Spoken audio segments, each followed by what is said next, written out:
Hi, here are my top 5 tips for beginners.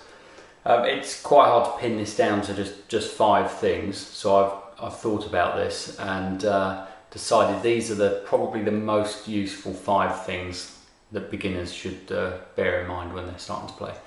So the first one is having a guitar that's set up properly.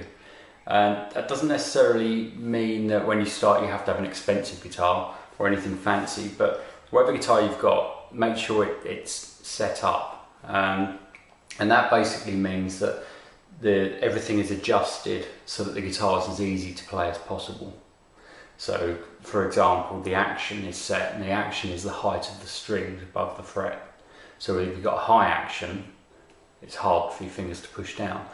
And if the action's too low, then the guitar won't sound right because there'll be buzzing from the strings. So having the guitar set up properly by someone that knows how to do this is definitely a good idea. That's more important than having an expensive guitar. So number 2, this is a strange one. This one, it's something I talk about a lot in my lessons with beginners, and it's move the guitar when you're playing.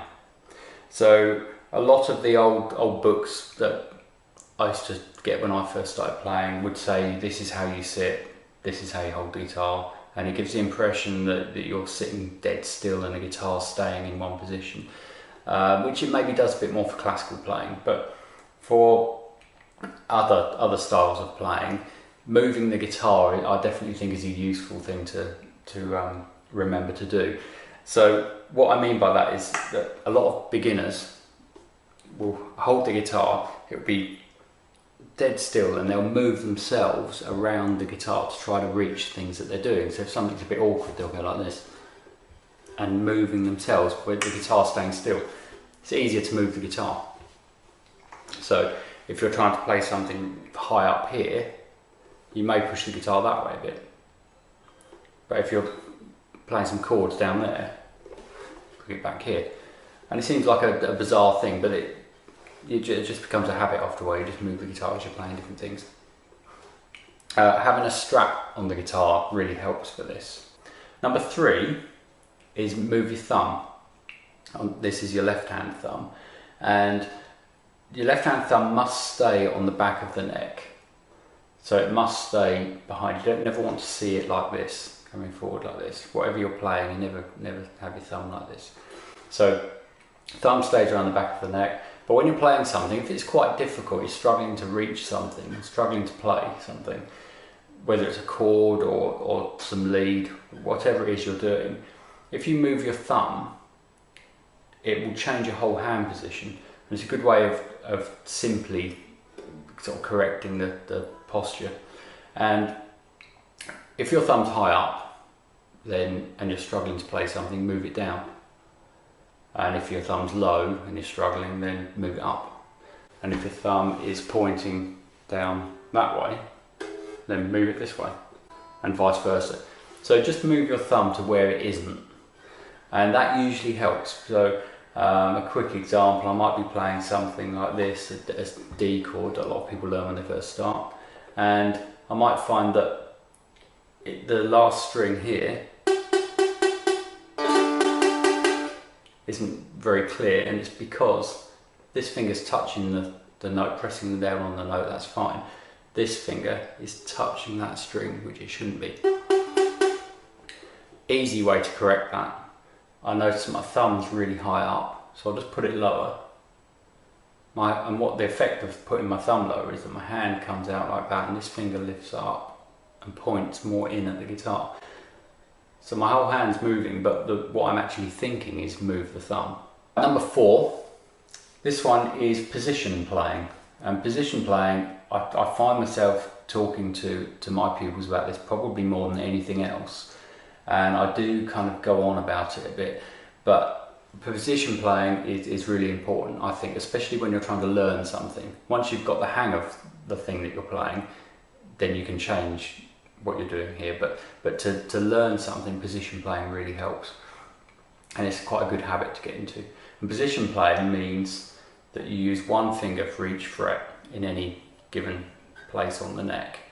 So an example would be 5th position, which is here, And fifth position means this finger is at fifth fret. So it's responsible for all the fives. If you're reading tab, every time you see a 5, that finger will be playing it. If there was a 7, then it'd be your third finger. 6 would be this one, 8 would be that one. That's a key one because often people neglect that at first and they'll move this finger, but try to use that one. So 5, 6, 7, 8, that's fifth position. So another example would be 8th position. 8, 9, 10, 11. And it means that you could play the same note in 4 different positions. So if I play this 7 here, that's 7th position at the moment.